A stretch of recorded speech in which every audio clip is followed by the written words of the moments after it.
behind me with a cold finality, the echo ricocheting off the barren walls of the room. I spun around, disbelief and fury surging through me as the metallic click of the lock sealed my fate. My father stood on the other side, his face pale but resolute. "This is for your own good, Claire," he said. "For my own good?" I shouted, slamming my fists against the door. "You locked me in here. What's wrong with you?" Behind him, my mother averted her eyes, her lips trembling as if she wanted to say something but didn't dare. My younger sister, Lily, peeked out from behind her, her expression a mix of guilt and fear. They left without another word, their footsteps fading down the corridor. I was 24 years old, a successful woman with a career, friends, and a life I'd built on my own terms. But none of that mattered to my family anymore, not after the accusations. I sank to the floor, my mind racing through the events of the past week. My father's company, a tech empire he had built from nothing, had been hit by a devastating data breach. Trade secrets worth millions were leaked to competitors, and the fallout had been swift and brutal. It wasn't long before Aaron, my cousin and my father's right-hand man, discovered an email trail pointing to me as the culprit. The evidence was fake. I knew it, and deep down I suspected Aaron knew it too. But he had always resented my position in the family, envying the trust my father had placed in me. "Claire," my father had said, his voice heavy with disappointment. "How could you? After everything I've done for you?" I had pleaded, begged them to believe me. But Aaron's evidence was damning, and my family was too shaken to see the truth. The room they locked me in was cold and unwelcoming, its bare walls a stark contrast to the warmth of the home I had grown up in. A narrow cot was pushed into one corner, a small window with iron bars too high to reach offered a sliver of light, and a bucket in the corner served as a cruel reminder of my captivity. I paced the room, my anger growing with every step. How could they do this to me? I wasn't a child, and I wasn't a criminal. But no matter how many times I replayed the argument in my head, the outcome was always the same. My family had chosen to believe Aaron over me. By the second day, desperation set in. Food was slid through a slot in the door twice a day, and no one spoke to me. My voice was raw from shouting, my fists bruised from pounding on the unyielding steel. I realized then that no one was coming to save me. If I wanted to clear my name, I'd have to do it myself. I began searching the room, inspecting every crack and crevice for something, anything, that could help me escape. It was beneath the cot that I found it, a loose floorboard. Underneath the floorboard was a notebook, its cover worn and the pages filled with hurried, messy handwriting. As I flipped through it, my blood ran cold. The notebook wasn't mine, but the contents were damning. Plans for the data breach, detailed accounts of bribes and blackmail, it was all here, and Aaron's name was scrawled across multiple pages. My hands trembled as I realized what this meant. Aaron hadn't just framed me. He had been plotting against my father's company for years. The notebook was my lifeline. If I could get it to my father, he'd have to believe me. But first, I needed to get out of this room. I returned to the loose floorboard, prying it up further in hopes of finding more. Instead, I uncovered a narrow, dark tunnel leading down into the unknown. It wasn't exactly inviting, but it was my only option. Grabbing the notebook, I slipped into the tunnel, my heart pounding as I crawled forward into the darkness. The air in the tunnel was thick and damp, the walls close enough to scrape my shoulders as I moved. I had no idea where it led, but staying in that room wasn't an option. The further I crawled, the more I noticed strange markings carved into the walls, symbols and diagrams that looked ancient and cryptic. My unease grew, but I pressed on. After what felt like an eternity, I reached a small wooden door. I pushed it open cautiously, stepping into what appeared to be an old storage room. The room was filled with dusty boxes and cobweb-covered shelves, but it was what sat on the central table that caught my attention. A stack of old letters bearing my family's crest. I opened the top letter, and as I read, my heart sank. It detailed a secret my family had kept for generations. A deal made with a powerful, shadowy organization to secure their wealth and influence. The price? One family member sacrificed every few generations. And now it was my turn. The letters were brittle with age. Their ink faded but still legible. Each word seemed to press heavier on my chest, confirming a truth I had never imagined. My family's success wasn't built solely on hard work and ingenuity. It was built on a pact, a cursed legacy that demanded blood. The most recent letter, dated just 2 months ago, outlined the situation in detail. It mentioned the upcoming sacrifice, the name conspicuously absent but unmistakably referring to me. My father's note at the bottom sealed my fate. We have no choice but to protect the family. Anger boiled inside me, threatening to consume every rational thought. This wasn't about Aaron's schemes or a breach of trust. My family had condemned me to this fate long before the data leak. I folded the letters and shoved them into my jacket alongside the notebook. Every instinct told me to run, but the storage room wasn't connected to the outside world. It was another layer of isolation. I began exploring the space, searching for an exit. A rusted ladder in the corner led to a trapdoor in the ceiling, faint light seeping through the cracks. My breath quickened as I climbed, hope surging with every step.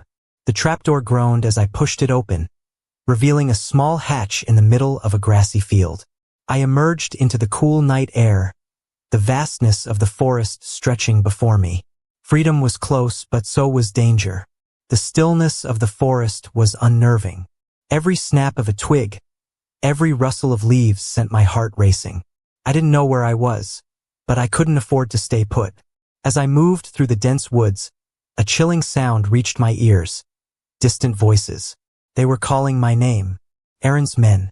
Panic gripped me, but I forced myself to keep moving, my footsteps as quiet as possible. The forest became a maze, the shadows stretching and twisting as moonlight filtered through the trees. I heard the crack of a branch too close behind me. They were gaining on me. Just as my lungs began to burn and my legs threatened to give out, I spotted it. A cabin, half hidden by the undergrowth. Its roof sagged, and the windows were boarded up, but it was shelter. I darted inside, closing the door softly behind me. The interior was just as abandoned as it looked. Dusty furniture, peeling wallpaper, and an air of desolation. I pressed myself against the wall, clutching the notebook and letters tightly as I listened. The voices outside grew louder, closer. Spread out, one of them barked. She has to be here somewhere. I searched the cabin for anything that could help me defend myself. A rusted poker by the fireplace was the best I could find. It wasn't much, but it was better than nothing. Footsteps creaked on the porch. My breath caught as the door handle jiggled. "She's not in there," one voice said. "Check anyway," another replied. The door swung open, and a flashlight beam swept through the room. I crouched behind a broken sofa, every muscle in my body taut. The man took a step inside, his heavy boots echoing against the wooden floor. Just as the flashlight's beam passed over me, a shout from outside drew his attention. "Hey, over here." He turned and ran out, slamming the door behind him. My heart thundered in my chest as I waited, afraid to move.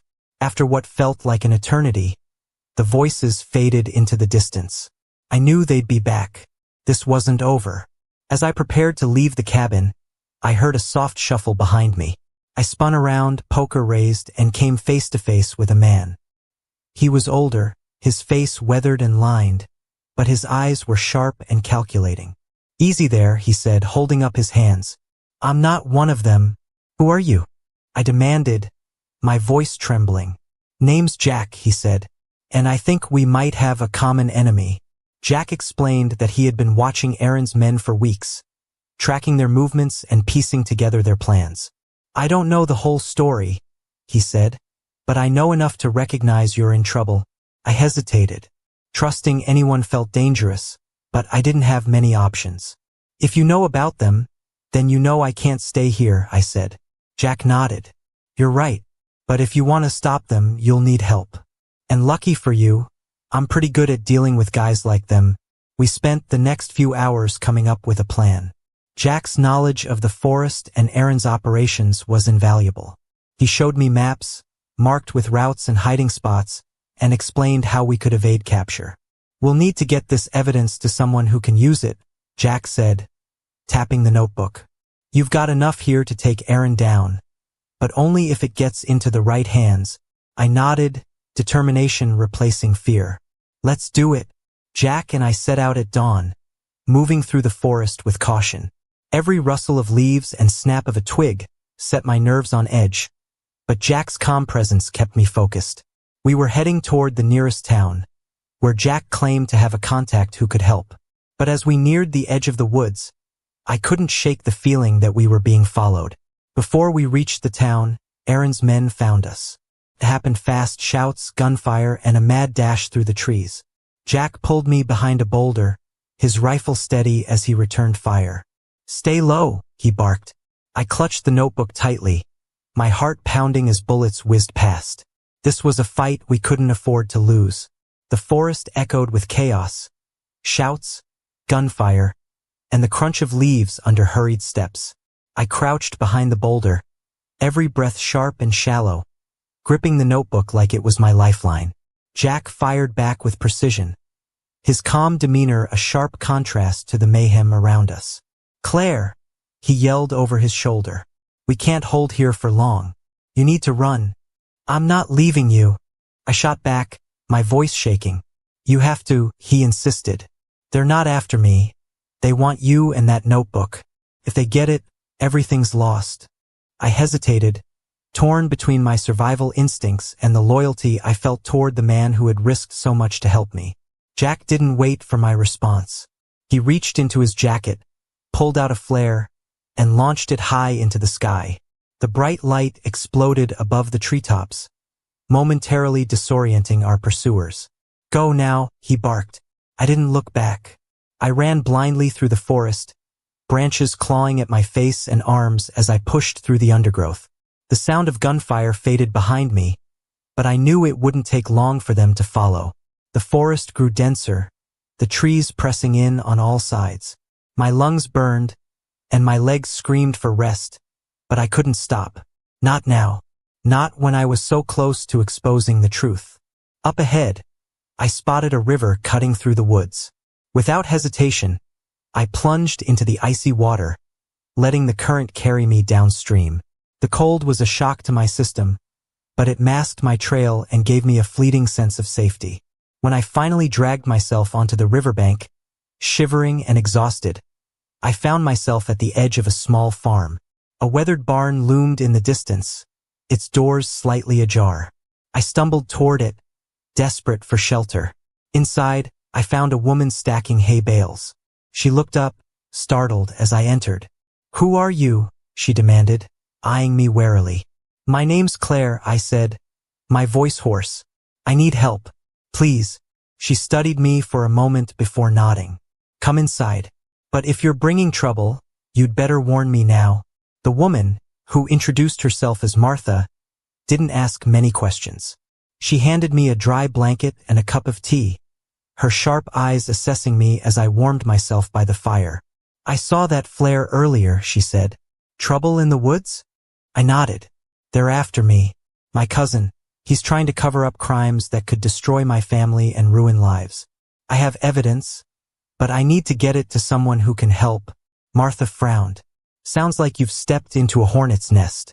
Lucky for you, I know someone who might be able to help. Martha called an old friend, a man named Victor, who lived in the nearby town.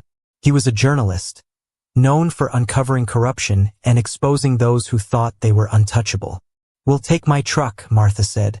Victor's place isn't far, but we'll need to keep a low profile. The drive to town was tense. Every passing car felt like a threat, every shadow a potential ambush. Martha's grip on the steering wheel was tight, her eyes scanning the road for signs of trouble. When we arrived at Victor's modest home, he opened the door cautiously, his face lighting up with recognition when he saw Martha. Victor listened intently as I explained everything, the accusations, the betrayal, and the contents of the notebook. When I handed it to him, his eyes widened as he flipped through the pages. This is incredible, he said, his voice tinged with disbelief. If this is all true, your cousin is looking at a prison sentence that will outlast his career. It is true, I said firmly, but we have to move fast. He has people everywhere. If he finds out we're here, Victor nodded. I'll start drafting the story tonight. This will hit every major outlet by morning. Just as Victor began his work, Martha's phone buzzed. She frowned as she read the message. They know you're here, she said grimly. Aaron's men are in town, asking questions. Panic surged through me, but Victor remained calm. We'll handle it. I've got a safe room in the basement. Stay there while I finish this.